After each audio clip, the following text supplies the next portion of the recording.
Hey guys, what is up? It is Jeff, and we're here to do bourbon chicken today. So, this is at the request of Nathan, one of the newest analysts on the CG Valorant team. It's a meal that apparently he really likes, and I'm gonna give it my best shot. It's something I've never made, it's something I'm not even sure I've ever had, so I'm really looking forward to it. I've gone ahead and done a lot of the prep work. I've got my chicken thighs already chopped up so that they're nice and small. I've got my ingredients pulled out. I've got my onion chopped. This is something that's generally good to do anyway when you're gonna cook something. It just makes the whole process a lot easier because now I don't have to focus on, oh my god, well my onion's not chopped or anything like that. I just put it all together basically. So we're gonna start with the sauce, and the sauce is pretty straightforward. Find it very easy to start with the sauce because it's going to go separately, independently, as you would. So we're going to start with some chicken broth, and again, sauce is all about ratios. So should have about the recipes 1.5 pounds of chicken. Try not to spill chicken broth all over myself. This one's not cooperating very much. There we go. Okay, and we're going to do 1/3 of the cup. Except that I'm gonna pour it all over the counter because that's how this is.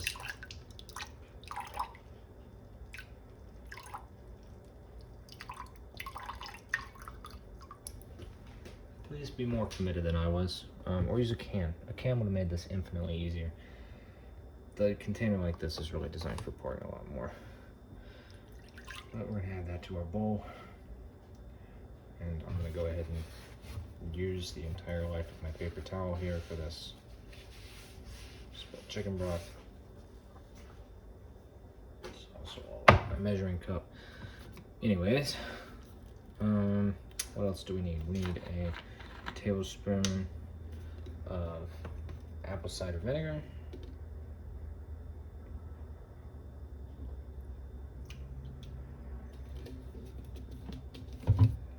Considerably easier. It's made in a thing that was designed to be poured. I don't know who designed these boxes for the chicken broth, but they whiffed it, okay? It's not it. Applesauce. You can use bourbon for bourbon chicken, or you can use apple juice, not applesauce. I like the Simply brand because it just literally is the thing.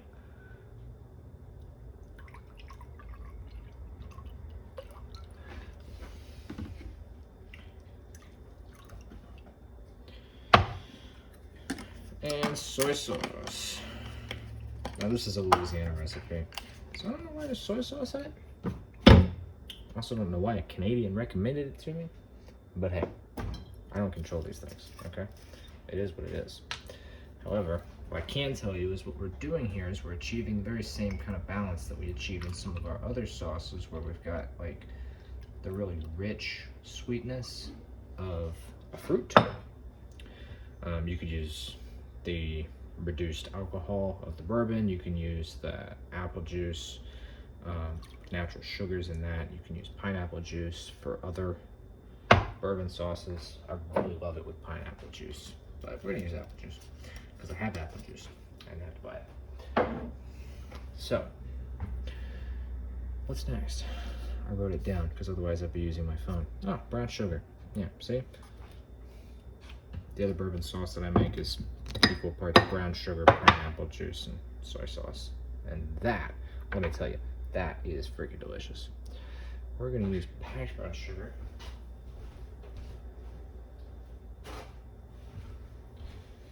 I really don't want to spill any vinegar into my brown sugar thing, so brown sugar.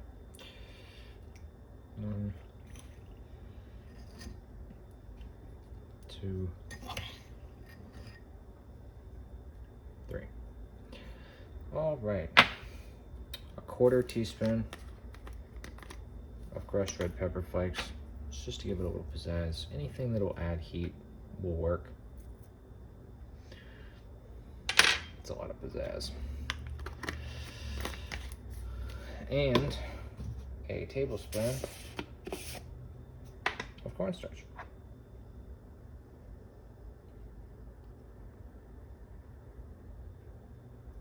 And the cornstarch is just to thicken it up. And cornstarch is my preferred method of thickening, so it's one of the reasons why I went with this recipe that I found. Because really, anybody can read and follow a recipe, right? Everybody can do it, but everybody's going to end up with something slightly different. Unless somebody shows you how to follow that recipe.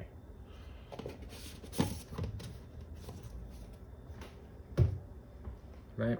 Because everybody, not everybody has the little assembly of glass bowls with everything perfectly pre-portioned like you see on the Food Network channels. So here we are, covered in cornstarch.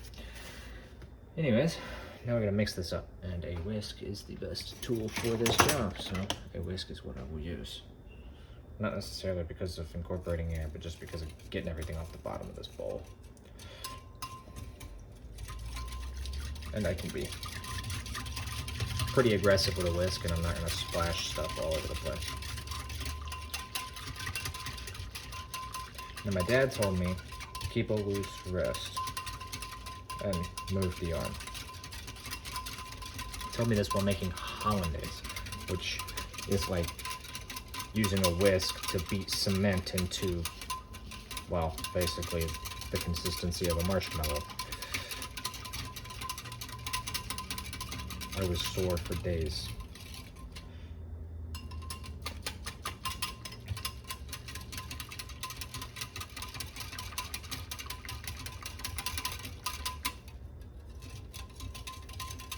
I think it's pretty well incorporated. You see all these bubbles? That's because what a whisk really does is it adds air to things. That's how the cement becomes marshmallow consistency.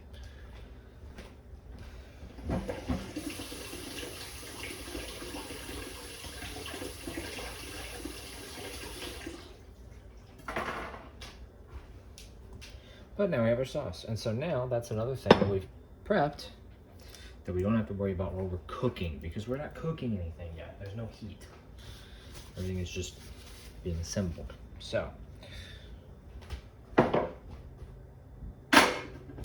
always, let's clean up our station a little bit. Now what we have here, oh, I threw something in the sink that I actually need to use.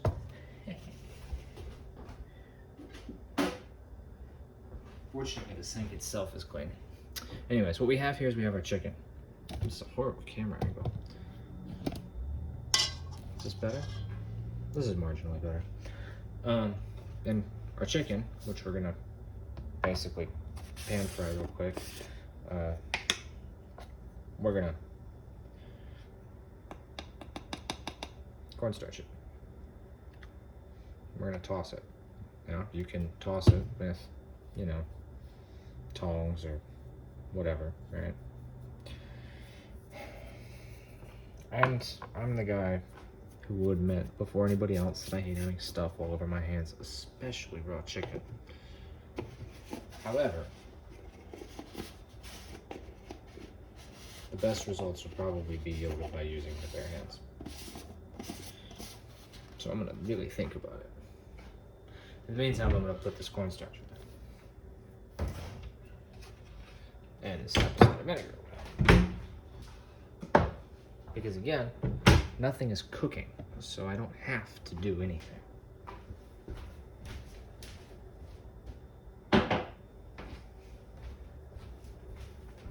And now that I've put away everything that I'm not using,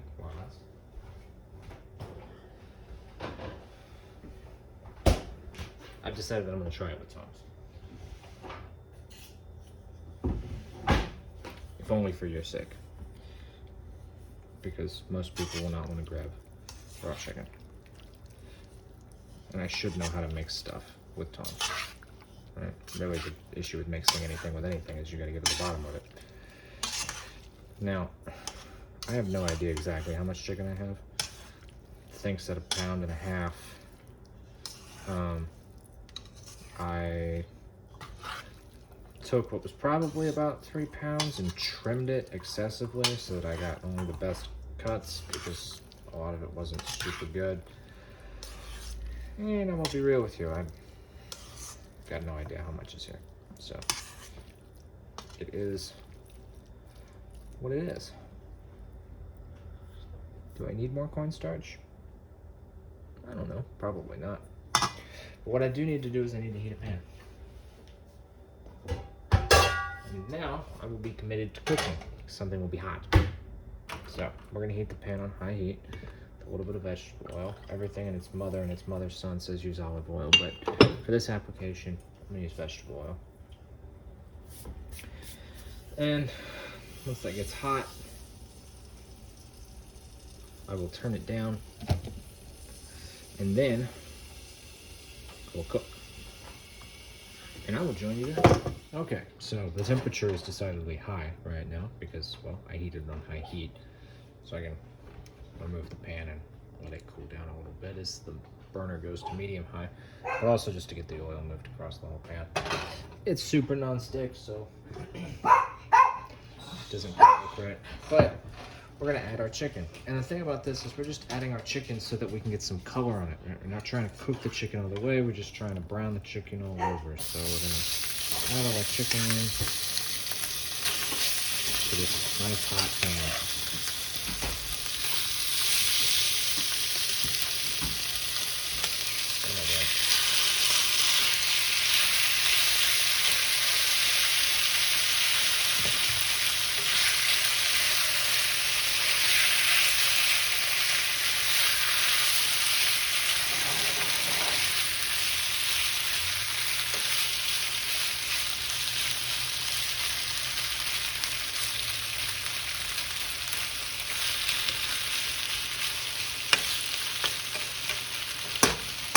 Now we're looking to brown this chicken, not whiten this chicken, so I have a brief moment to go and wash this bowl, so I'm going to do that while I have that brief moment.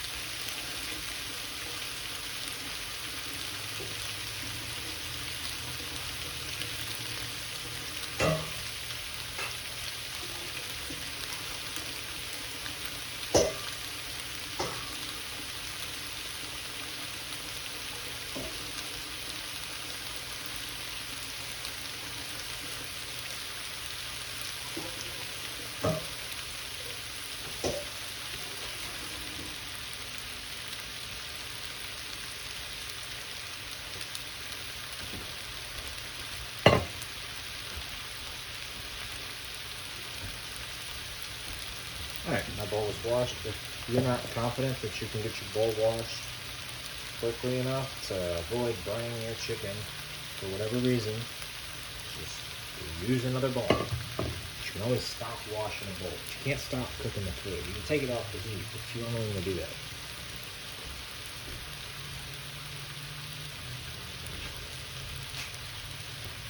We're cooking it. It's happening. And it's going to happen for a little while here because, well, that's just how it is. But I will come back when the chicken is about ready so that you don't have to sit here for however many minutes that takes. I'll see you. Okay, so admittedly I kicked the heat up to high heat for several minutes. So I was looking for a bit of a sear. And honestly, I can't quite get it. I think the cornstarch has a lot to do with that. As you can see, the cornstarch kind of liquefying in the pan. You can also see some of the chicken is getting a little seared, but it is what it is. All it asks us to do is brown it and then transfer it to a bowl with a slotted spoon, probably to prevent as much of that goop from getting in the bowl as possible. But you know what? It's all going to get recooked again together at the same point. Right?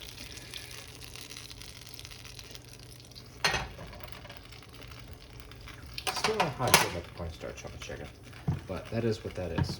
Anyways, we're gonna refill this pan with some oil. Need it on the burner.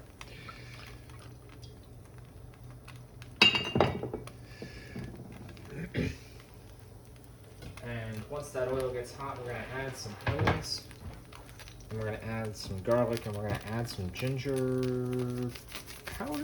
Probably not. We're probably not going to add some ginger powder to it. What it wanted was minced ginger in with the onions and garlic. Cook it until it's translucent. So on and so forth. When the pan is hot, the oil is not. That's why we're sitting here letting it bubble. Excuse me. How do I go? Letting it bubble. What we're going to do is we're going to Put the onion and the garlic in here.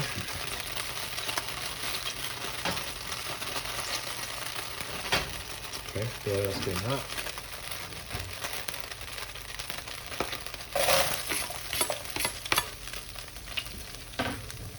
And it said to mince 2 cloves of garlic, but mincing garlic sucks. It's not fun. It's really just kind of miserable. If you're gonna use whole cloves of garlic, I highly recommend crushing them. Otherwise, mince garlic. And yes, I'm using a knife because it's the same utensil I've used for pretty much everything that I can use the knife for. So now I don't have to wash a spoon. Also, it's really deep in there. So the 8-inch knife, good length. So we're just trying to get these translucent. I know at some point I'm going to want some kind of a slotted wooden thing, so I'm just going to go ahead and break it out now.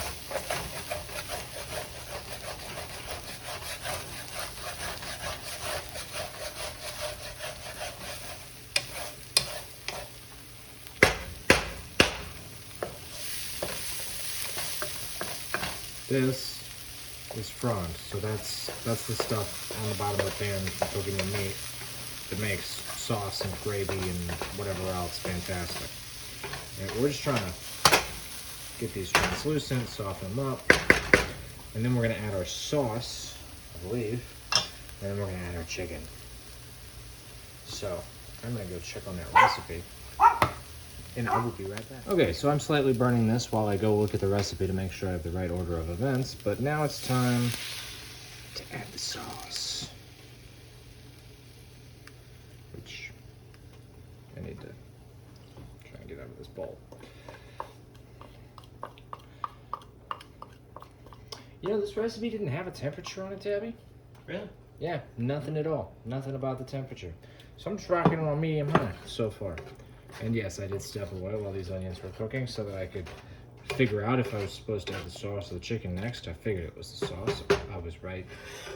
But I also got distracted by the liquid versus complexity game. Ah. They're in map 2, and if liquid win, they go to the Copenhagen Major, so That makes I'm a little invested in that too. Yeah. But you're not invested in your onions? Well, you know what? The fact that I'm not watching that game so that I can be here to cook this fabulous food for these wonderful people should be proof enough that I care more about this than I do about that. But only just barely. You've got a laptop. I do. I was really tempted to put it in I here. have my laptop out, actually. Yeah. Okay. If you want to use that, the password's 947. Heard that. Now all of the internet knows your laptop password. How does that make you feel? Well, I didn't realize you were recording that part. Don't worry, ladies and gentlemen. The password will be changed momentarily. But yes, now we're just going to stir and cook this sauce until it pseudo thickens. And then we're going to add in all this chicken, which is covered in cornstarch, which will also thicken it. And then it's going to be fantastic. As for serving suggestions, well, rice is what they recommended we serve it over because there's going to be this wonderful sauce. And I'm always down with rice. So.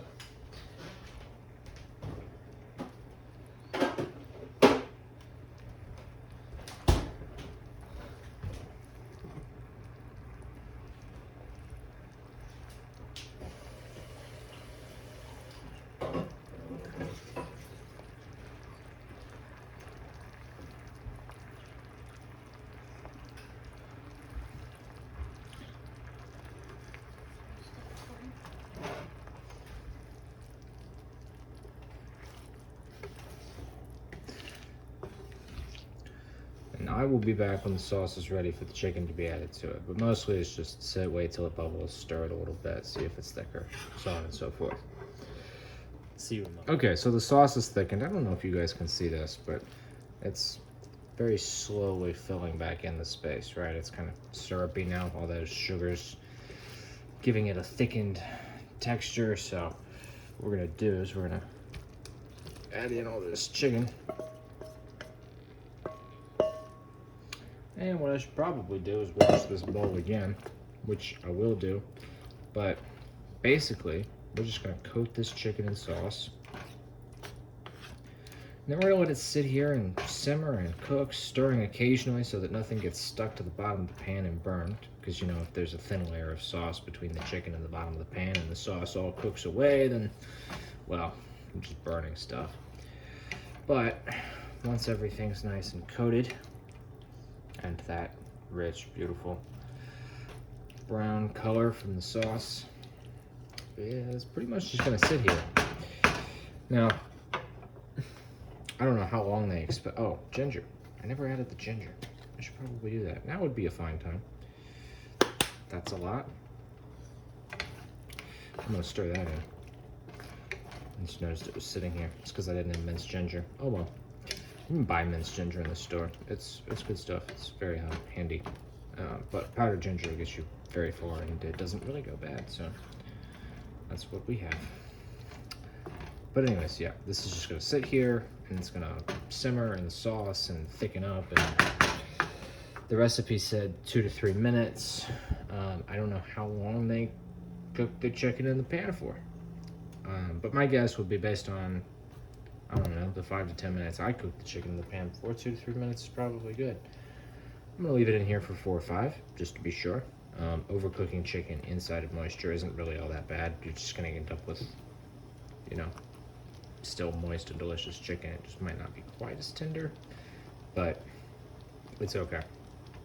But yeah, that's pretty much it. And in the thumbnail, you'll see the picture of the finished product. Anyways, guys, thank you for watching. If you've enjoyed the content, if you want to support CG, be sure to like and subscribe. If you have anything that you like to know how to cook, a favorite meal that you have no idea how to make, be sure to leave it in the comments below. I will figure it out for you, or at least some kind of an approximation. Hopefully something that's easy to do at home.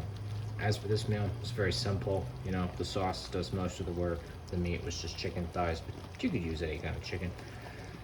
And until next time, peace and God bless. I'll see you then. Just for posterity here at the end of the video, this is done. It's nice and thick. It's a beautiful color. The chicken's been sitting in here and just soaking in this rich goodness for 4 or 5 minutes. You know, it's not even really dripping off the spoon, so not that this is a spoon, but you get what I mean. Anyways, just wanted to show you guys what it looked like finished. I'll see you next time.